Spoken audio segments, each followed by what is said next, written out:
इस वक्त देश भर के एयरपोर्ट पर भारी संख्या में लोग फंसे हुए हैं। लोग तो परेशान हैं, शिकायत कर रहे हैं। इंडिगो की उड़ानों के कैंसिल होने की बाकी विमान कंपनियों की अब बाहें खिल गई हैं। नतीजा यह हुआ कि फ्लाइट्स के टिकटों के दाम अब आसमान को छूने लगे।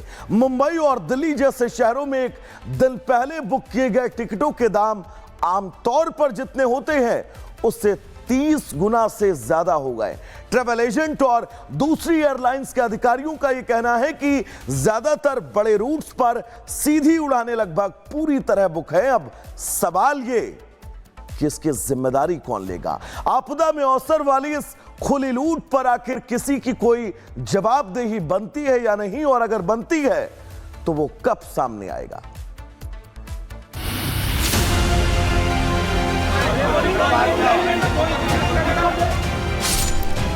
हमें ये नहीं समझ में आ रहा कि कोई कंटिजेंसी प्लानिंग नाम की चीज होती है या नहीं होती है। सरकार तो सब देख रही है, मैं क्या कहूँ। कोई सुनने वाला नहीं है, किसी तरीके की कोई इंफॉर्मेशन ही नहीं है कि किसी तरीके से कोई बात करके सही बात बता सके। इंडिगो की उड़ानों में संकट आ गया। सैकड़ों फ्लाइटें कैंसिल हुई। देश के सभी बड़े हवाई अड्डों पर अफरा तफरी के हालात हैं।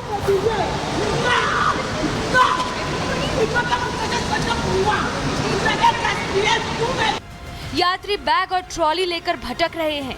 हवाई अड्डों पर हवाई आपदा जैसे हालात देखकर दूसरी एयरलाइंस कंपनियां अब सक्रिय हो गई हैं। यात्रियों की परेशानी में उनको अवसर दिखने लगा। फिर क्या था? कई गुना बढ़ा दिए गए टिकटों के दाम।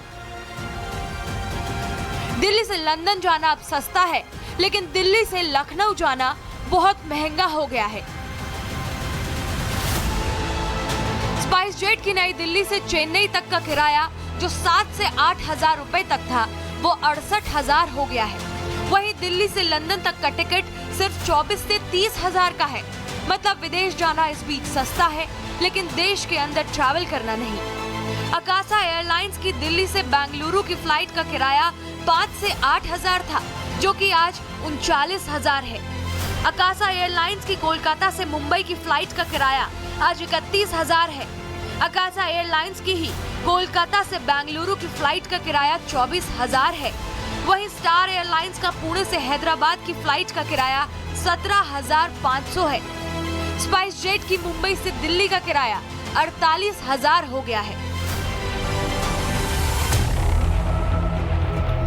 एयरलाइंस ने मौका देखकर टिकट के दाम बढ़ा दिए तो नेता भला पीछे कैसे रहते? इसलिए विपक्ष एक्टिव तो हुआ, लेकिन केवल सवाल पूछने की रस्म अदा की। दूसरे मुद्दे तो संसद में हंगामा करके कार्रवाई रुकवा दिए जाते हैं। जवाब देने सरकार आई, लेकिन वही रटा रटाया बयान कि हालात पर नजर है। जिस तरह पूरा एक तरह से एयरलाइंस का जो आज का माहौल है, जहाँ पे इतने पैसेंजर्स को तकलीफ हो रही है, एंड गवर्नमेंट को कोशिश करनी चाहिए कि जल्दी से जल्दी इसमें सुधार आए।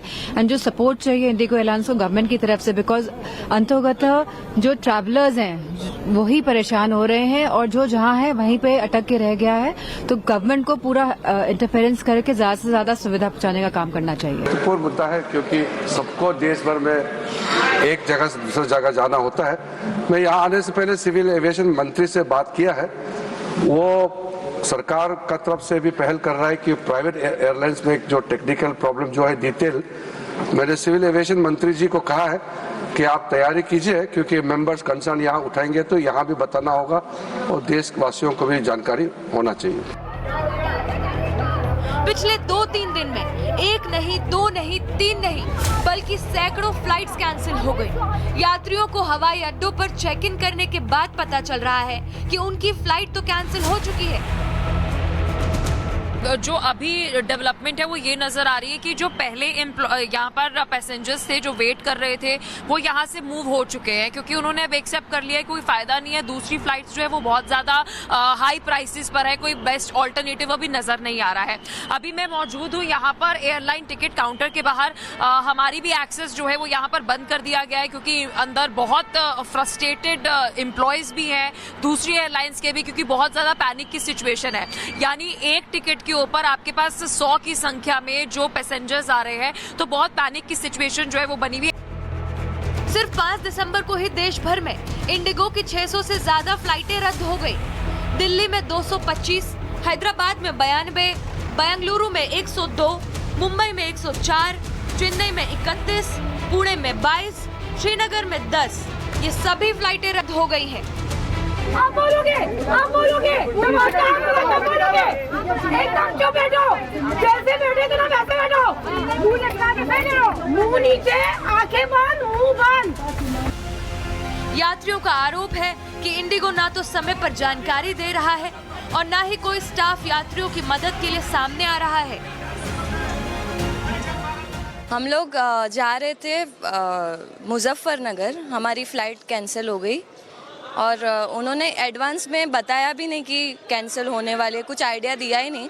हम लोग ऑलरेडी सब एयरपोर्ट पे आ चुके, उसके बाद हमें पता चला कि अभी कैंसिल हुआ है और फिर हम लोग अभी यहाँ पे ही है। हम लोग सुबह 4 बजे, अभी 3 बज चुके हैं, हम लोग अभी तक यहाँ पे ही खड़े हैं। फ्लाइट ऐसे डिले हो रही है, कैंसिल्ड हो रही है, तो हम लोग टाइम पे पहुँचे नहीं। हम सुबह से 5 बजे से यहाँ पे बैठे हुए हैं और कितना वेट करेंगे। अभी 2 बजने आई है, ना कुछ खाया है ना कुछ पिया है।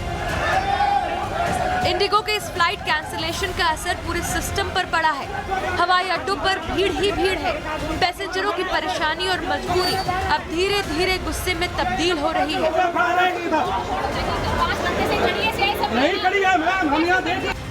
यात्री परेशान है, लेकिन उड्डयन मंत्री ने ग्राउंड जीरो पर जाकर कोई रास्ता निकालने के बजाय केवल बयान देकर अपनी जिम्मेदारी निभा देना जरूरी समझा। सवाल ये है कि क्या उड्डयन मंत्रालय ने इंडिगो एयरलाइंस के सामने सरेंडर कर दिया है?